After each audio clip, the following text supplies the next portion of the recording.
You're the one everyone calls when something falls apart, the friend who knows what to say, the partner who solves the problem nobody else wants to touch.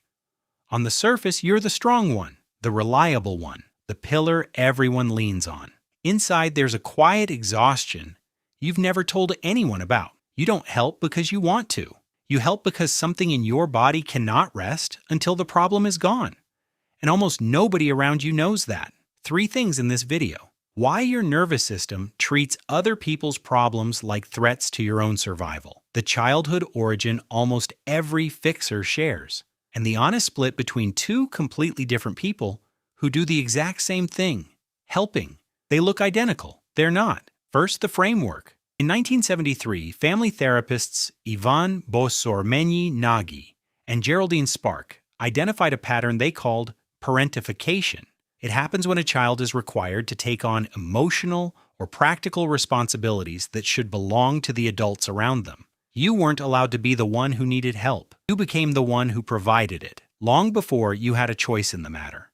Maybe a parent was unwell, or volatile, or absent, or simply overwhelmed. The reason matters less than the lesson the child absorbed. The lesson was this: your value is your usefulness. You weren't loved for who you were. You were appreciated for what you could do. That lesson didn't stay in childhood. It became the operating system for your entire adult life. Every relationship you walked into, you walked in as the helper.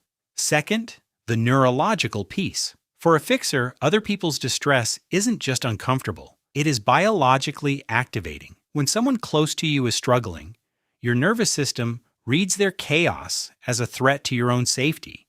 Your body enters high alert. You don't solve their problem because you're kind. You solve it because until it's solved, your own body cannot relax. Their unfinished problem is your unfinished alarm. Trauma researcher Pete Walker named this pattern. Most people know fight, flight, and freeze. He added a 4th trauma response, fawn. The fawn response is when the nervous system manages danger by managing other people, and by making them happy, by becoming whatever the situation needs you to be. Fixing is the most sophisticated version of fawning. You don't just appease, you solve. Same biology, higher craft. Hit subscribe if any of this is hitting closer than expected. Third, the childhood origin. Most fixers have never fully connected to their behavior.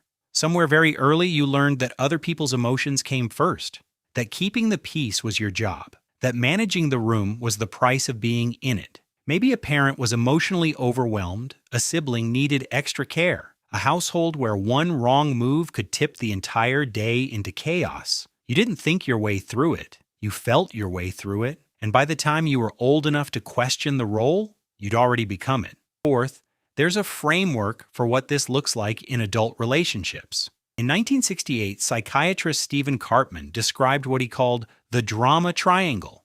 3 roles: the rescuer, the victim, the persecutor. People in struggling relationships rotate through all 3, often without realizing it. The fixer enters every relationship as the rescuer, which seems noble, until you notice the rescuer can only exist if there's a victim to save. So the fixer unconsciously seeks people who need rescuing. Those people unconsciously seek someone who'll do the work for them. It feels like love. It's actually a contract. Karpman found something harder to swallow. The rescuer eventually slides into victim. Nobody appreciates me, or persecutor. Why can't they just listen? The triangle is a closed system. There is no winning role. Fifth, and here's the cost the research keeps confirming. Tony Bernhard, writing in Psychology Today, traced what happens to fixers over time. The constant emotional labor depletes. The unappreciation accumulates. The resentment builds quietly in places you won't admit it lives. Until one day, you wake up tired in a way sleep doesn't fix. John Bowlby, the father of attachment theory, called this compulsive caregiving, a pattern where you can only feel safe in a relationship if you're the one taking care of it. And here's the harder truth. The fixer often ends up paired with people who never plan to grow, because you do the growing for them and they let you. You burn your own light to keep people warm who have no intention of building their own fire. That's not love. That's a slow kind of self-erasure. Sixth, the gentle challenge. not an attack, a quiet observation. You confuse support with responsibility. They are not the same thing. Support sits beside someone in their problem. Responsibility takes the problem and makes it yours. You think you're being generous.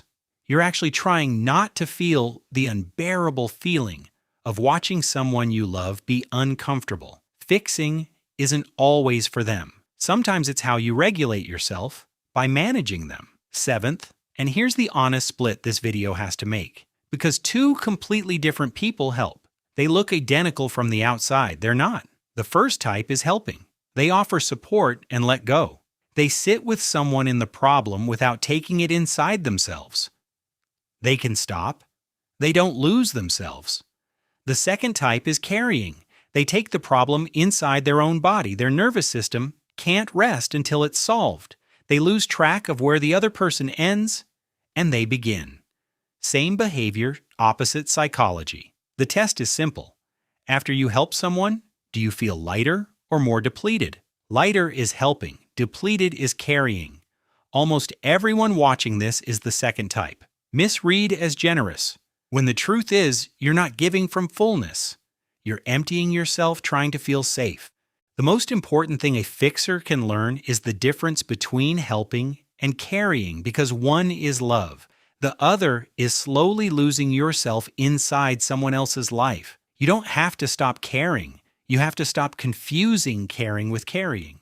Those are not the same act, even when they look the same from outside. There's a line worth carrying with you after this video ends. You deserve to be in a room where you are allowed to be the one who is tired. You don't have to earn your place by being useful. You are always allowed to just be there. Before you go, here's one thing to try in the next 24 hours. Next time someone brings you a problem, pause before responding. Ask yourself silently, did they ask me to fix this? Or did they ask me to listen?